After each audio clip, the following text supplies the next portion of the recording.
یہ صرف مغرب کا پروپیگنڈا ہے کہ علماء سے لوگوں کو بدظن کرو، مدرسوں سے لوگوں کو بدظن کرو، مسجد سے لوگوں کو بدظن کرو، اور آپ 24 گھنٹے جو فیس بک میں گھسے ہوتے ہو، اس فیس بک اور یوٹیوب اور اس سب کے پیچھے یہودی لوبی کار فرمائے، ان کا اربوں کھربوں روپے کا فنڈ، ان کے 200-300 سال کی محنتیں کہ مذہب کو اور مذہبی لوگوں کو، مولوی پگڑی داڑھی جہاد کو بدنام کرو۔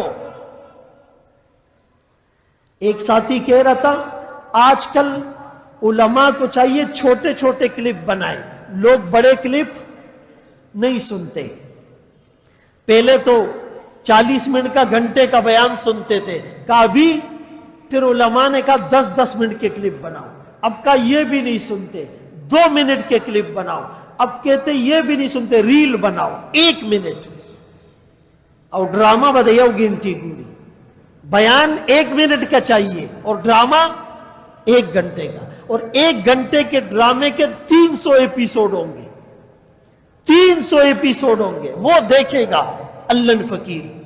اور فلم اس کو 1.5 اور 3 گھنٹے کی چاہیے، اور میچ ہی 8 گھنٹے دیکھے گا، اور ٹیسٹ میچ کے لیے 5 دن خوار ہوگا، لیکن بیان اس کو 1 منٹ کا چاہیے۔ اور چھے بار راوزی نوائی عاشق رسول، کیسے بنے گی بات؟ 24 گھنٹے میڈیا دیکھتے ہو، مولوی کے پاس جمعے کا 1 دن ہوتا ہے، وہ بھی زیادہ لوگ تب آتے ہیں جب عربی خطبہ شروع ہوتا ہے، چونکہ وہ عربی دان ہیں، یہ لوگ عربی سمجھتے ہیں، یہ نحو صرف کے ماہرین ہیں۔ یہ حال ہے مسلمان کا۔ اس لیے میرے محترم دوستو، بھائیو، بزرگوں، میرے آقا نے اگر ان علماء کو اپنا وارث کہا ہے، آج 2 ٹکے کا آدمی کھڑے ہو کر کہتا ہے زدہ مولا منم او دان منم، آپ سوچو تو صحیح، ایک موچی اٹھ کر چلا جائے اور کہے کہ دا ڈاکٹر منم او دان منم، ایک نائی اٹھ کر چلا جائے اور بولے یہ انجینئر ٹھیک ہے اور یہ 2 نمبر ہے، ایک ریڈی والا جائے اور کہے یہ سائنسدان ٹھیک ہے اور یہ سائنٹسٹ ٹھیک نہیں ہے، یہ پرکھنا یہ عوام کا کام ہے۔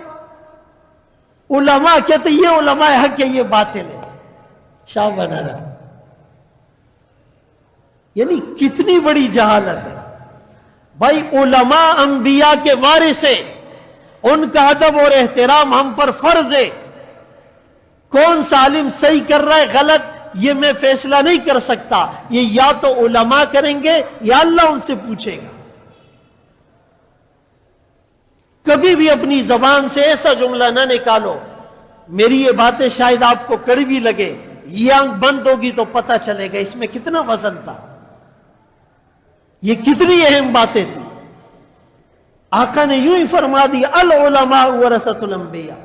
اکثر لوگ کہتے ہیں نا قیامت کے دن سب سے پہلے اس عالم کو آگ میں ڈالا جائے گا جس نے اپنے علم پر عمل نہیں کیا، پھر سخی کو، پھر شہید کو۔ سخی اور شہید تو ذرا آرام سے بولتے، علماء پہ بڑا زور لگاتے اور دیر پہ خوشحالی کی۔ بھائی میرے آقا کا یہ فرمان بھی ہے کہ قیامت کا دن ہوگا، کچھ علماء آئیں گے عمل میں کوتاہ اور کمزور ہوں گے، اللہ اعلان فرمائیں گے میں نے اپنا علم اور نور تمہارے سینوں میں اس لیے نہیں بھرا تھا کہ تمہیں جہنم کے حوالے کروں، جاؤ تم جنت میں۔ یہ آقا کی حدیث ہے۔ انبیاء کے بعد دوسری صف کس کی ہوگی؟ علماء کی ہوگی۔